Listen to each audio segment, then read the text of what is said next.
Bismillahirrahmanirrahim. Assalamualaikum warahmatullahi wabarakatuh. Waalaikumsalam warahmatullahi wabarakatuh. Kaifa halukum? Alhamdulillah. Alhamdulillah kama ra'aitum. Sekarang kita absensi terlebih dahulu. Ketika dipanggil silahkan jawab dengan suara yang keras. Oke? Kita absen mulai dari Arvin, Wes, Nes, Jennifer, Hajar. Oke, semuanya lengkap ya? Tidak ada yang izin, lengkap? Lengkap. Nah, silahkan sekarang Al-Qur'annya dibuka. Kita akan memulai pelajaran.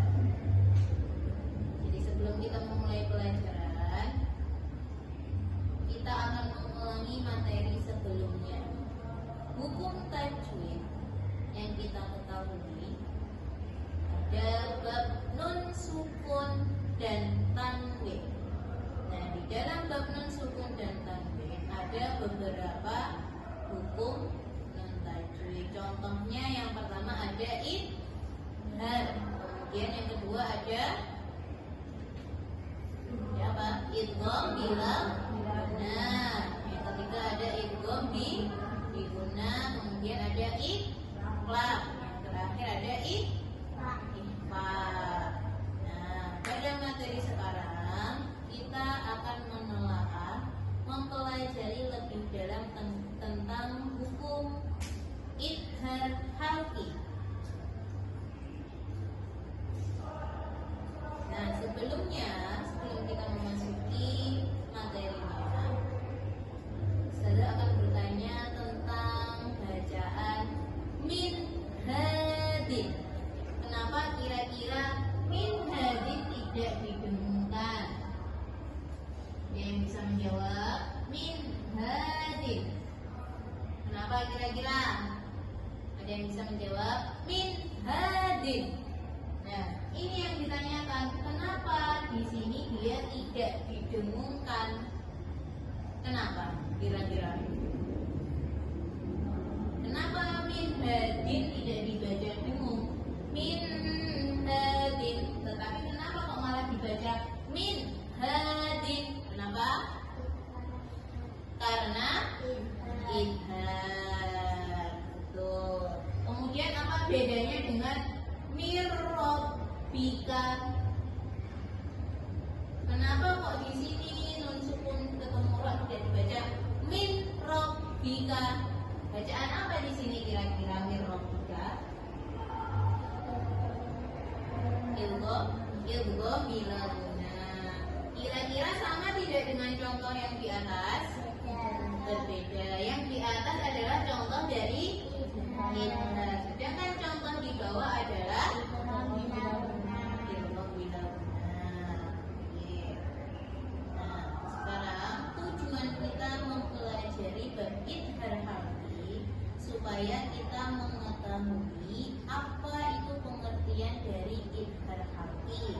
Kemudian kita bisa menyebutkan huruf-huruf apa saja yang masuk ke dalam idgham halqi, dan kita bisa mengidentifikasi ayat-ayat yang mengandung idgham halqi di dalam Al-Qur'an. Dan yang terakhir, kita bisa membaca ayat-ayat tersebut dengan hukum idgham halqi yang benar.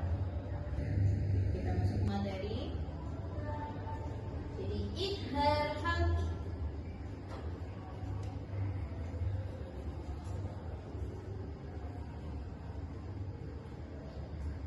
Kita cari dulu apa definisi dari idgham halqi. Ada yang tahu? Idgham artinya jelas.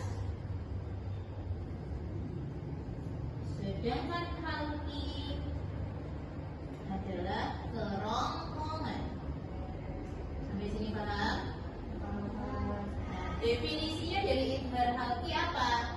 Yaitu apabila nun sukun atau tanwin itu yang gimana?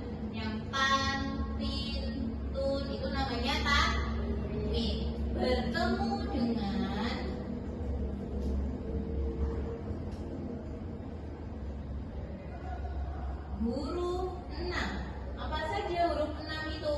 Ada hamzah atau alif. Boleh disebut hamzah, boleh disebut alif. Kemudian ada apa lagi?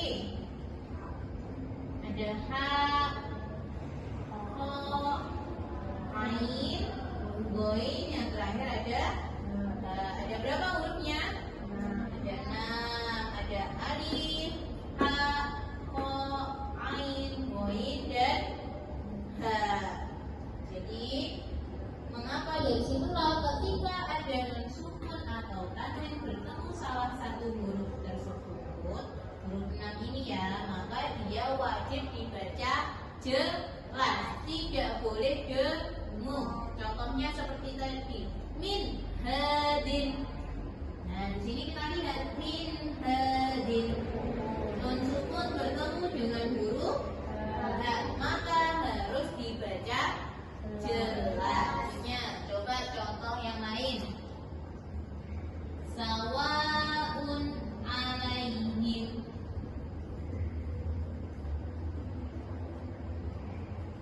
Mana bacaan idhar halqinya kira-kira? Kenapa kok bisa disebut idhar halqi? Kenapa, Afin?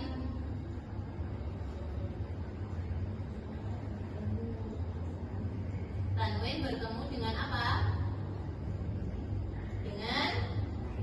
Dengan ain. Jadi bacaan di sini sawaun alaihim. Contoh kalimat di sini. Kenapa bisa dibaca idhar?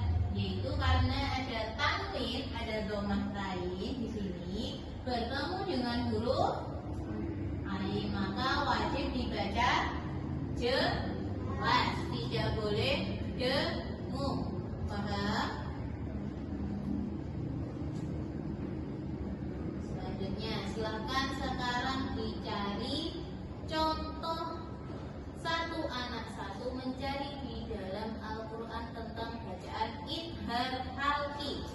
Silahkan dicari bacaan idhar halqi. Yo, Nes, silahkan.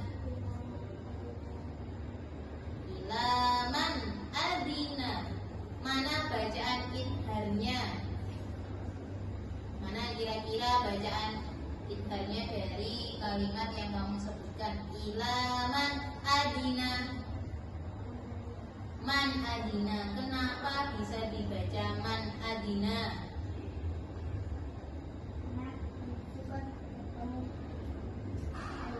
Bertemu dengan alif, maka hukumnya dibaca dengan apa? Dengan idhar atau jelas, tidak boleh dengung ya.